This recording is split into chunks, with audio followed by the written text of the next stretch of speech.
Unaambiwa siku zote muombe Mungu usife kabla hujafika katika nchi unayotaka kutembea, hususan katika nchi hii ndogo ninayoenda kuielezea leo, yenye utulivu na neema kama sehemu ya dunia hii. Katika kona ya Ulaya kati ya Uswizi na Australia kuna nchi ndogo sana inayoitwa Liechtenstein. Ukisikia jina hilo usifikiri ni duka la madawa au jina la daktari wa meno. Ni nchi halisi na si ya kufikirika. Ingawa ni ya 6 kwa udogo ulimwenguni, ina mambo makubwa kuliko nchi nyingi zilizojaa watu kama mchele kwenye gunia. Ajabu la kwanza ndani ya nchi hiyo, unaambiwa huko hakuna mtu anayepanga wala kukodisha nyumba. Ndiyo, umesikia vizuri, kila mtu ana sehemu ya kuishi bila presha ya kodi ya kila mwezi au vitisho vya mwenye nyumba. Mwenye nyumba Liechtenstein ni serikali, na serikali haina muda wa kubishana na wapangaji. Lakini ajabu la pili, huduma zote muhimu, elimu, afya na hata huduma za kijamii ni bure kabisa. Huko ugonjwa hauna nafasi ya kukufilisi. Watu hawahitaji kuchangishana kwa magrupu ya WhatsApp. Serikali ndio daktari, mfadhili na jirani wa kweli. Lakini ajabu la tatu pia, unahitaji gari, hutoi hongo wala hupangi foleni ya miaka miwili. Unatuma maombi serikalini na kama kweli unahitaji unapatiwa. Yaani hapa mtu huenda shule kwa gari la serikali na anarudi nyumbani kukutana na amani ya serikali. Na usisahau, hakuna kelele ndani ya nchi hiyo. Kupiga kelele ni marufuku. Hata mbwa hufuga sauti. Ni nchi pekee ambapo ukikohoa kwa nguvu majirani watakutazama kama umefanya makosa ya jinai. Liechtenstein, mahali ambapo sauti kubwa ni ya majani yakikatwa. Usalama wa hali ya juu, askari wa nchi nzima ni 100 tu, na magereza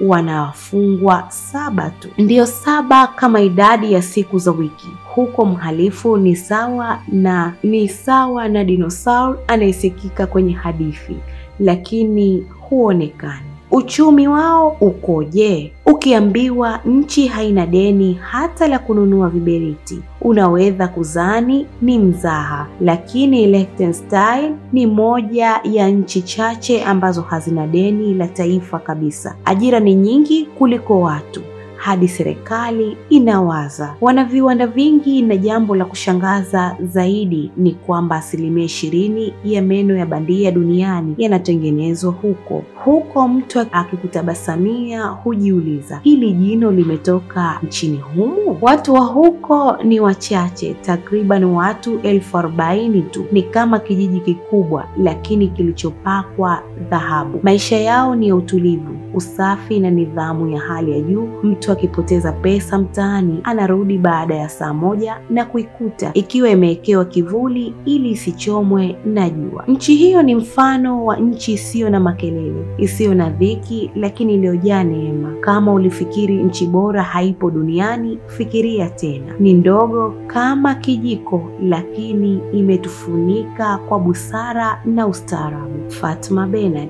ASAM Online TV. Hebu tulia. Ha? Nitakuja halafu mie huko. Fanya hatu haribu kazi za watu au wale ya. Hello. Kachara.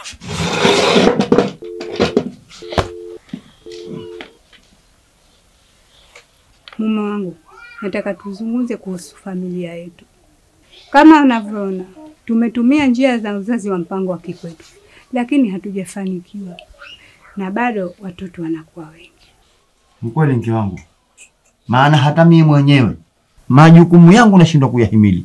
Humu ndani muna mambo yanitaka, huko nje kuna riziki nayo atakatafutwa. Tunahitaji kufikiria mustakabali wa afya bora kwa ajili yangu na hawa watoto. Na hilo halitowezekana ikiwa kila siku mume wangu twazaa. Mimi naona kuna haja ya kwenda kituo cha afya, tuwapate ushauri wa daktari kuhusu uzazi wa mpango wa kisasa. Au waseme.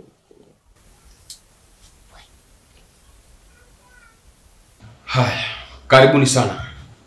Leo tutazungumzia uzazi wa mpango na njia bora za kupanga familia. Dokta, siku zote nilikuwa nikijiuliza kuhusu njia bora za uzazi wa mpango, lakini naona tunahitaji mabadiliko. Hata mimi nilikuwa najiuliza sana kuhusu hizi njia za uzazi wa mpango. kwetu si zina usalama, hazina madhara. Mtu asije kuja kesho kwa buko usoni. Njia za uzazi wa mpango ni salama na zimetumika kwa muda mrefu. Kuna vidonge, sindano na hata mbinu za kudumu. Leo tutazungumzia zaidi kuhusu kila njia ili mfanye maamuzi huru na sahihi.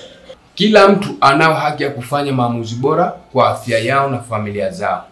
Pia uzazi wa mpango ni ngao ya kumsaidia mama kuwa na afya bora na watoto kwa ujumla.